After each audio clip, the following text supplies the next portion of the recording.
Oke, ada kabar baru nih dari OECD yang cukup penting untuk kita perhatikan. Mereka baru aja merevisi proyeksi pertumbuhan ekonomi Indonesia. Nah, di sini kita akan coba kupas tuntas datanya, cari tahu apa sih penyebabnya, dan yang paling penting apa dampaknya buat kita semua. Yuk, kita mulai. Laporan terbaru dari OECD ini tuh bukan cuma angka-angka biasa di atas kertas ya. Anggap aja ini kayak sinyal peringatan dini buat arah perekonomian kita, yang wajib banget kita perhatikan bersama. Jadi apa sih yang berubah? OECD itu memangkas proyeksi pertumbuhan ekonomi kita. Untuk tahun 2026 turun jadi 4,8% dan buat 2027 jadi 5%. Mungkin kelihatannya kecil ya, cuma 0, sekian persen. Tapi jangan salah, dalam skala ekonomi negara yang triliunan rupiah, penurunan sekecil ini dampaknya bisa gede banget loh, baik ke lapangan kerja maupun pendapatan negara.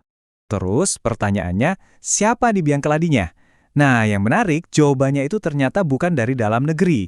Proyeksi ini diturunkan karena mau tidak mau Indonesia itu lagi ada di tengah pusaran badai ekonomi global yang skalanya jauh lebih besar. Jadi laporan OECD ini nunjukin beberapa faktor global yang saling terkait gitu.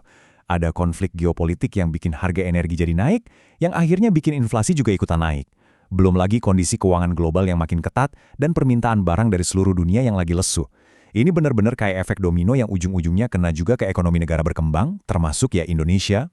Coba dibayangin, kenaikan harga energi ini tuh beneran kayak pedang bermata dua. Di satu sisi, buat pengusaha, biaya produksi jadi meroket. Nah, di sisi lain, karena harga jualnya jadi lebih mahal, kita-kita sebagai konsumen jadi mikir dua kali kan buat belanja. Jadi ya, produsen dan konsumen, dua-duanya sama-sama kejepit. Oke, sekarang kita coba tarik semua isu global tadi ke rumah kita sendiri. Apa sih artinya semua ini buat Indonesia secara nyata? Nah, ini nih poin yang krusial banget. Kenapa kita rentan? Karena yaitu Indonesia masih sangat bergantung sama impor energi. Jadi pas harga minyak dunia naik, ya dampaknya langsung kerasa banget di sini.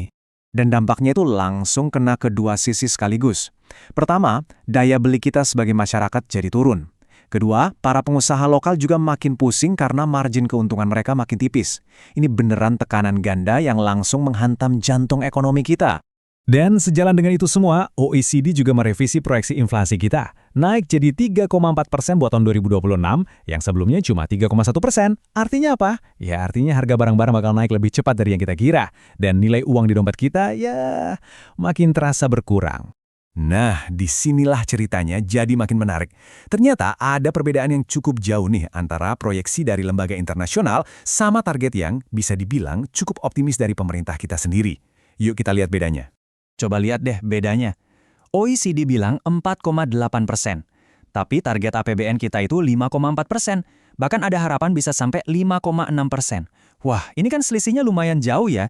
Perbedaan ini bukan cuma soal angka loh, tapi ini menunjukkan cara pandang yang beda banget soal resiko ekonomi global. Nah, ngelihat perbedaan tadi, jadi muncul pertanyaan yang penting banget kan? Jadi, angka siapa nih yang harusnya lebih kita pegang? Proyeksi dari luar yang lebih konservatif, atau target dari dalam negeri yang lebih optimis? Well, kalau kita lihat data historis, ternyata proyeksi dari lembaga kayak OECD atau IMF itu seringkali lebih dekat sama kenyataannya. Terus kenapa ya target pemerintah selalu lebih tinggi? Nah, ada satu analisis menarik nih. Target pertumbuhan yang super optimis ini seringkali jadi alasan buat naikin target pendapatan negara, yang ujung-ujungnya dipakai buat belanja yang lebih besar juga. Jadi kayak siklus gitu, yang ya perlu kita cermati bareng-bareng. Oke, setelah lihat semua tantangannya, terus gimana dong solusinya? Jalan keluarnya apa? Jawabannya ternyata ada di satu kata, disiplin.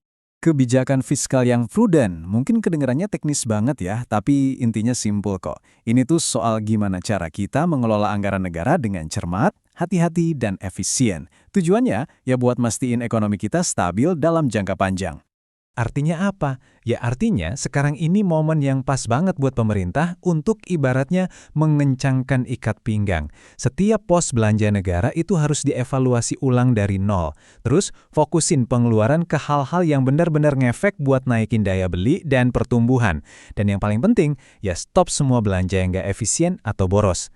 Tapi di tengah semua tantangan ini, ada kabar baiknya juga loh. OECD ternyata masih melihat ekonomi Indonesia itu cukup resilient atau berdaya tahan. Kenapa? Karena kekuatan utama kita ada di konsumsi domestik. Masyarakat kita masih kuat belanjanya, dan inilah yang jadi penopang utama ekonomi kita.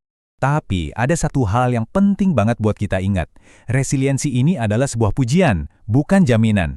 Daya tahan ekonomi kita ini harus terus-menerus diperjuangkan lewat kebijakan yang cerdas dan disiplin. Nggak bisa kita anggap remeh. Nah, pertanyaannya sekarang kembali ke kita semua. Siapkah Indonesia menjaganya?